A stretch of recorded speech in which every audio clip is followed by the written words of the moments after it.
Hey, beautiful people. Welcome to yet another very exciting edition of IMG Abroad.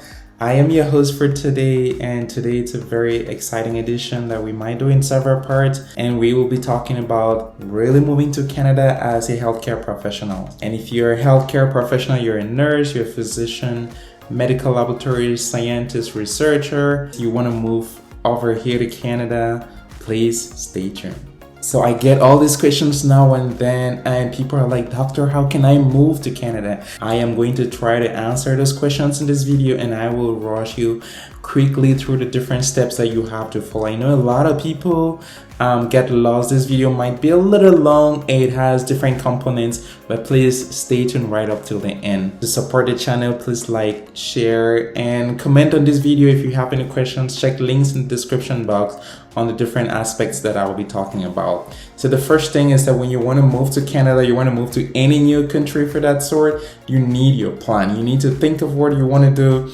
You need to think of when you want to do. You need to set yourself some timelines. This is really important.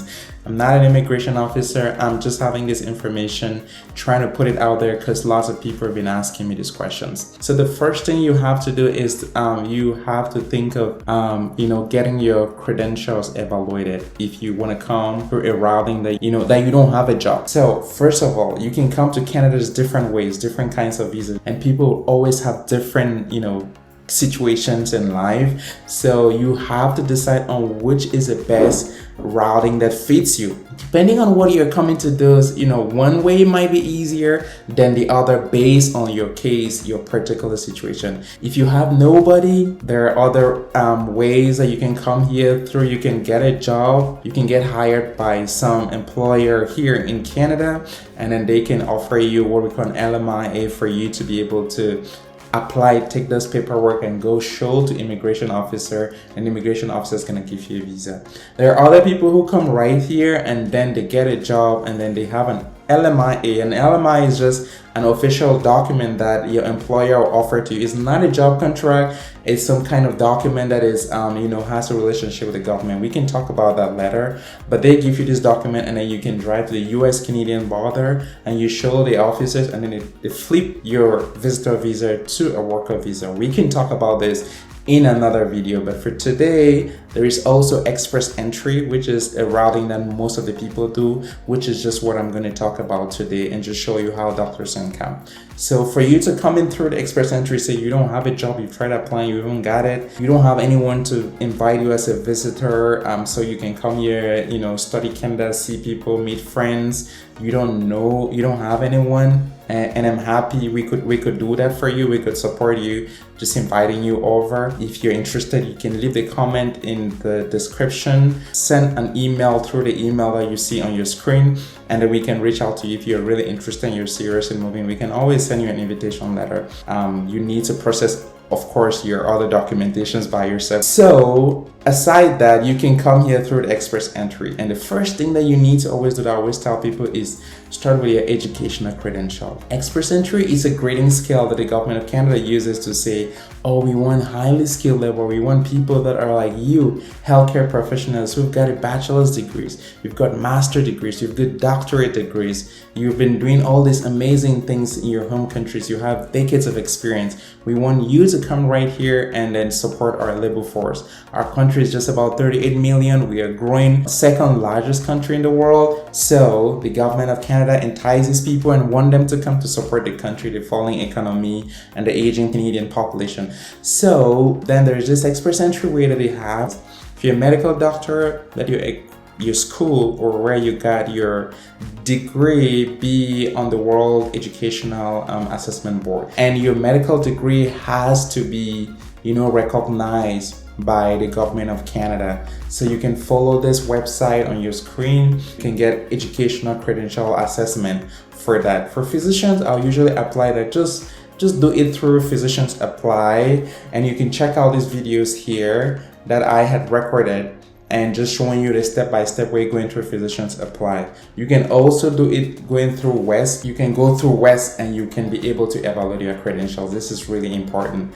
And then once you've evaluated your credential, the next thing is that you need to be able to write the English language, the French test, and make sure you have a great score on this test. So these tests are really important tests, and you can write it and you can pass. It's really very easy. It's not hard. Just study. There's lots of material out here on YouTube. There's also another program called the Provincial Nomination. Provincial Nominee program, usually sometimes you can apply directly to the province, and all provinces in Canada have their own programs. And there is also even territorial programs, which are really sometimes really very easy to get. And all of this is a thing that tracking yourself going down within 1-2 years, you can be in Canada. It's not hard. You don't have to pay any agencies to do that. You don't have to pay any specific consultants to do that. You have all the information readily available. So I'm just going to use this quick checker online, and I'll show you exactly how you could check and see what exactly you need in order to get into Canada. So there is also the program for Quebec for those who are French speaking. So if you want to go to Quebec, there is also this program that you can use. It is called Quebec Experience Program. So if you plan to work and live in Quebec, then you can apply for it. Or there's other programs called ARIMA where you can also apply to get directly into Quebec. So all of these are really cool programs that are very easy to get. And then once you get, you can start thinking of other things, like in terms of getting your license qualifications in order to get affiliated to a group. So the first thing you want to do when you're looking for, you want to come here on Google and you want to type express entry score calculators right here, and then just this first one called comprehensive ranking system tool. Is for express entry.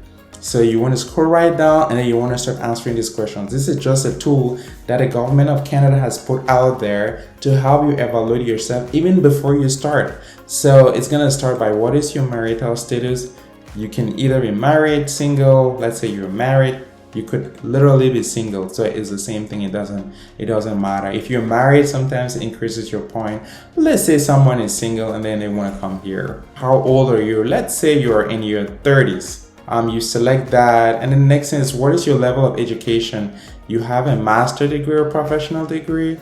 The next question will be, have you earned a Canadian degree? For most of us who are abroad, you've not had it. Are you and then they ask you about official languages. Do you have a language? You could say yes, and they'll ask you, what is the language that you have? You can say you have ours. For people who are French, you can take one of this depending on the one that you took. And then speaking, you could say you had 7.5, and you had 7.5 on listening. You had 7.5 here, just as I said earlier, and you have 7.5 in the writing. Do you have any other language? Let's say you don't have any other language. And have you worked in Canada before? So no, you've not worked in Canada.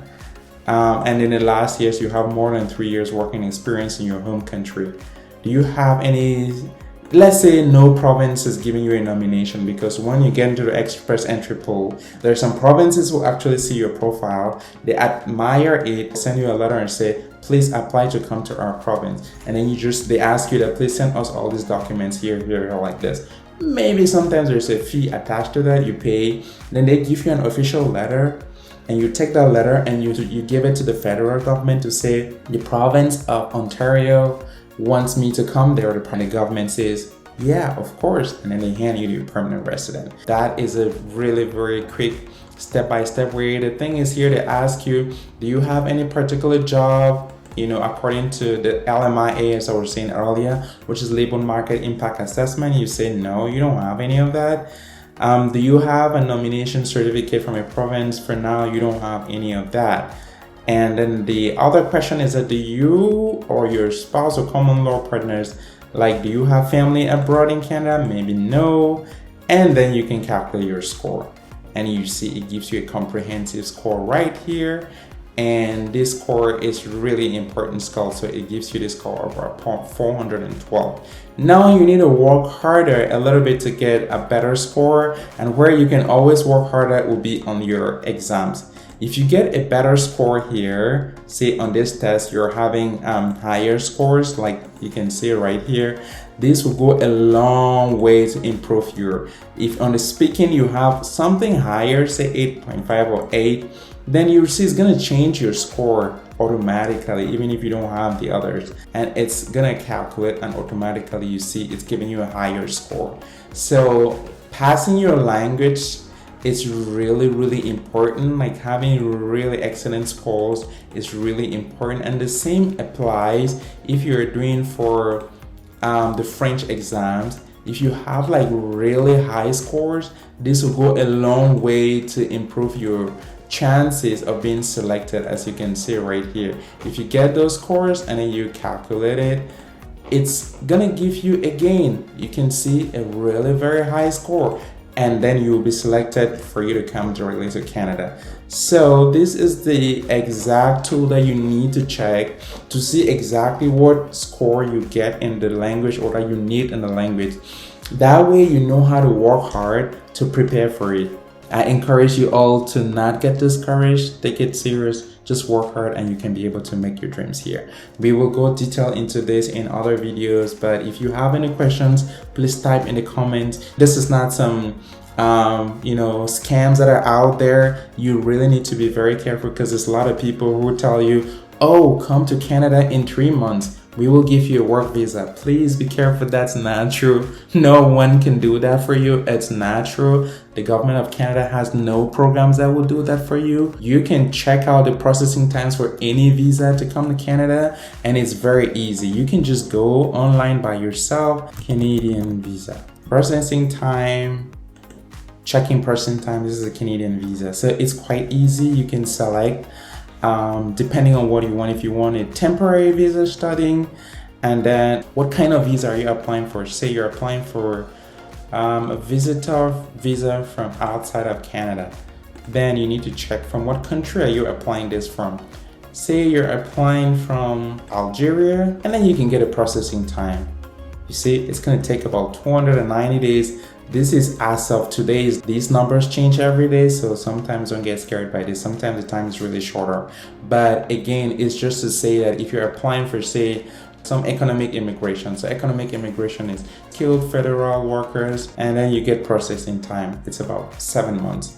So this is be ideally the express entry. So there's no one who tells you that you get a visa in 3 months and you accept. That's a scam. So you got to be careful on that. And you can always verify and check on these things on the official website of the government. So we can support you in as much and as little as you want. So if you want it, just send an email on imgabroad@gmail.com, and we'll be able to reach out to you.